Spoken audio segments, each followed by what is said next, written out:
How's it going, guys? I got a pick here in this week 4 matchup. We got Seattle versus Arizona in Arizona. This is a division matchup here. We got the line pretty close as of now. Recording this the day before, so it's Wednesday night. Got money line for Seattle's looking at minus 130, plus 110 for Cardinals, and then we got the spread looking at minus 1.5. If we look at both of these matchups, we look at these games, we look at the two because they've had a lot of experience playing each other. It is a division matchup. Some would say even rivals, the way that they've played each other, and kind of just the history they've had with each other. But if we look at the most recent games, Seattle has pretty much dominated most of these matchups as of recently, especially when we talk about Kyler Murray being involved. When we look at Kyler Murray versus the NFC West just as a whole, he's 8-21. And then when we just look at just him versus Seattle specifically in his career, he has 10 matches that he's faced off with them, and he has 2 wins and 8 losses. It's 2-8. 2-8's not the best, and those 2 wins were in 2019 and 2020. So doesn't look really too well for Kyler Murray when he's faced Seattle. But let's look at these teams as of now, today. Well, not today, but as of now in their current forms. Both teams have same records, but when you look at the teams that they face, it does match off pretty differently. I would give the edge to Seattle, but I will give Cardinals as their best win being Panthers at Panthers. Or sorry, that was actually their first game at home, so maybe not the best, but still Panthers, especially the way they beat the Falcons. But different day, different matchups, does different things, so I guess that's irrelevant. But I don't mind the way Seattle has looked throughout those first 3 games. Even in their loss, I don't mind it. I think it was their first game. It was rough for Sam Darnold to find the offense and to try to get things going. He didn't look the best, but as a whole, the whole team was trying to really find each other because they did have a decent amount of new pieces. And if it wasn't a new piece, they're moving guys around, especially with the whole Cooper Cup and now moving Jackson Jigba to wideout, so which has proven to be really, really beneficial for the Seattle offense. So let's look at Seattle. Seattle has a few injuries at corner, but it looks like, I think with the injury report just released, that they're going to be playing like Witherspoons, which is a big addition to this Seattle defense. Then you look at their offense, the way that they blew out Saints. Yes, it's Saints. Saints, on the other hand, aren't the best. But just looking the way that they looked and actually played. But I think the most qualified win, and the one that I like to look at the most, is at Steelers, beating them, closing the game out when they were down 14-7 at half, being in that away locker room, having to get things together, and they did, and they come out on the other end and they won that game. I like to see things like that when I look at matchups like these. And then you look at Cardinals with the ugly loss against 49ers, in which the Niners, we all know, had a backup quarterback, and you just can't lose those type of games when you have that type of advantage, and it's just as close as it was. They last 3 minutes they were up 15-13. Just got a safety, and they couldn't contain the ball to allow the time to run out.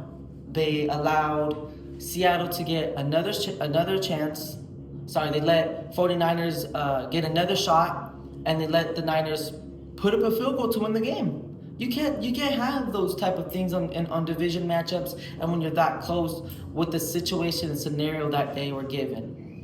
Now we have injuries on the Cardinals, and we're seeing quite a bit of injuries. We see their star running back with back-to-back season 1,000-yard seasons. He's out, most likely out for the season. I don't think that their backup, Trey Benson, is going to do that bad. We did see some explosive runs from him, more explosive than James Conner, actually. I think it's going to do more towards the mental state of Cardinals. And they used them 2 times in the first, 2 times last game in 4th down positions before they lost them in that game. That in itself tells me that they trust him. They use him in clutch positions where they need those gains, whether it's catching or it's running the ball. That tells me without him, they're going to need to find different options for Trey Benson. And if it comes to those fourth down positions, fourth down and whatever, will they use Trey Benson? What will they do in these fourth down positions without James Conner? That's a question that's yet to be answered, and that's what makes this matchup very, very interesting. Like I said in the beginning, Kyler Murray really hasn't matched up really well against the Seattle team and as a whole in general, no matter who was on the opposing side. They are home, which does give a slight edge to Arizona. I wouldn't give it that much of an edge. I would say it's more going to be closer because it's a division matchup where they know each other. I think that 1.5 is interesting. I don't think that this matchup will be that close. My pick in this matchup will be Seattle Seahawks money line. That's what I like. I think it's enough money where I'm willing to lay that 130 money line and be comfortable with it.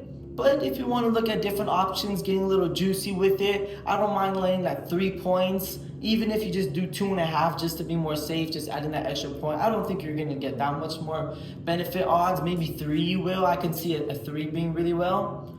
But if you want to get real with it, throw that -6.5, 7 points. I can see it be the touchdown. It's going to be close, but I could see that touchdown being a play. I don't see Kyler Murray as that guy those last few minutes, him being the one to drive his team down the field and win it. He has an overall losing record in his career, let alone, like I said, just against NFC West, being 8-21 just against them. And then if you just look at Seattle, just like I said, being 2-8, it's not good at all.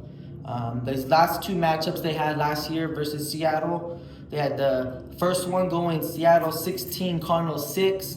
Decently close, low-scoring game. Overall, Seattle came out with it. Then the second matchup, it went 30-18. A lot more dominant win for Seattle. So they won last year, back-to-back games. Won most of these games, like I said. If you look at Kyler Murray's stats in these games, hasn't even been the best neither. 2 touchdowns, 3 interceptions. Yeah, he's had 550-ish yards, which is pretty good throughout the air. But 2 touchdowns, 3 interceptions is just unacceptable. 49 for 75, all right, pass completing rate. That's not ever really his problem. He's usually be able to complete the passes. It's can he go long? Can he get those significant plays to get these touchdowns is the question. I don't think that they can. They've had just one play over 20 yards, and that does not sit well with me. They have 1 receiver over 30, 2 receivers, sorry. They have their tight end and Marvin Harrison, the only receivers on their team to have over 30 yards. That doesn't sit well with me when you have the Seattle's defense as they are, being able to cover like they are. That doesn't really sit well with me. I don't think that they're going to be able to spread the ball, and if they can't contain those people, if they can contain those people, what will they do? Who will they give the ball to? The one side that I will give the Cardinals is their run defense. The run defense is phenomenal. Every team that they've faced, they pretty much held them and stopped the run. I don't think any of them have gone over 100 yards, which is really impressive. But then if you look at their pass defense, it's totally opposite. They're allowing people to throw the ball, spread the ball with ease. Yes, Seattle's secondaries and hasn't done the best neither on their ends. They've allowed a decent amount of airtime, but their defense as a whole is just a lot more impressive to me, a lot more complete. I think their offense is starting to groove and find a rhythm. And I think if you look at the Cardinals' end, they're heading towards the opposite direction, towards making mistakes, making these games really close when it shouldn't be, when they should be able to pull ahead. And that's the reason why, like I said, I'm settling with Seattle in this pick. If you look at over/under, I wouldn't mind the under just because how good these defenses have been. Probably will stay away from that.